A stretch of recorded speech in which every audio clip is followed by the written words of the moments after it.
The RAND Corporation, a think tank group, released data that says a nuclear blast at the port of Long Beach could kill 60,000 people, expose 150,000 people to radiation, and send 6 million people fleeing, and cause about 10 times the economic losses attributed to the September 11th terrorist attacks.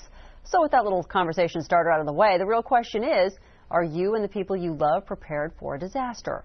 Last month, Orange County kicked off an awareness campaign for ReadyOC. Joining us now to talk about the program are ReadyOC member city representatives Carlos Rojas with the Santa Ana Police Department Homeland Security Division and Ellen Lopez, the Emergency Preparedness Management for the Anaheim Fire Department. Thank you both for joining us. We're glad to have you on. All right, tell us a little bit, Ellen, about your involvement with ReadyOC, the Anaheim Fire Department, as the Emergency Preparedness Manager. What is it that you do? I prepare emergency plans for the city and coordinate training across the city of Anaheim. Okay, and as for you, Carlos, you're part of the Homeland Security Division. Correct. I head the Homeland Security Division for Santa Ana, and we're also responsible for 19 cities and jurisdictions in southern Orange County as far as training and exercise. Okay, so what is ReadyOC?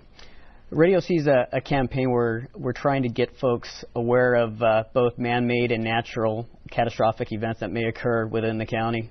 Okay, so it's an awareness-only campaign? It's more than that. It's really a call to action for residents and businesses to become more aware of the different types of disasters that may affect Orange County, and to also become more involved and prepared by developing an emergency plan, by having an emergency kit, and by talking to your neighbors about what they can do on emergency preparedness, and also to employees about emergency preparedness. Carlos, how prepared is this county for a major emergency?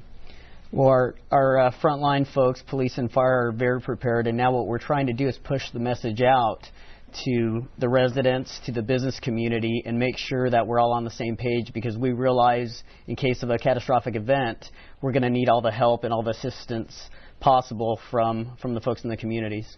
So what are some of the things people can do in order to be more prepared residents? Yeah, they need to have an emergency supply kit available both for their home and both in their automobile and at work. Having food and water in that kit to sustain them for at least 3 days. Having any type of medication, any type of personal items that they might need to get by for at least 3 days or more. Okay. As part of ReadyOC, how are you getting the word out there? How are you trying to contact people and interface with the public? Well, not only are we coming on shows like yours here, but we're also putting the word out through our website, the ReadyOC website, as well as doing community events and passing out literature regarding ReadyOC and emergency preparedness. Ellen, there's kits that are out. You talked about them. What do generally these kits contain, starting with, say, the automobile kit that people should have? Yeah, inside your automobile, the kit should have at least enough water for you to sustain yourself for a couple of days or more. Non-perishable food, any type of emergency telephone contacts you might need, any type of emergency plans for alternate location sites you might need to go to, comfortable clothing and shoes in case you need to walk, and any other items you consider essential to get by, whether it's medication, reading glasses. Okay, now how is ReadyOC funded? Who's funding it?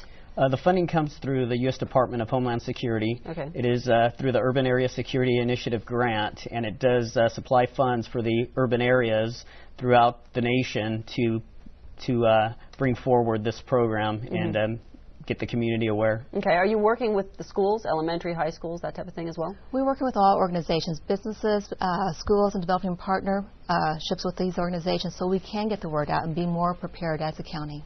Carlos, you mentioned you're dealing with some 19 cities in Orange County. When you say dealing with them, how does that work? Well, Santa Ana's been designated as the core city for the Santa Ana urban area and Anaheim for the Anaheim urban area. So it actually encompasses the entire county, and we collaborate on various projects such as ReadyOC in order to bring awareness to all communities, not just the core cities that were designated by the federal government.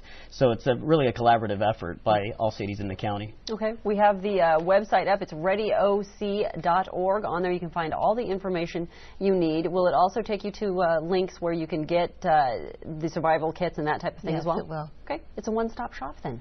Thank you both for joining us. Glad to have you on. Thank you. Palo Alto, the city known as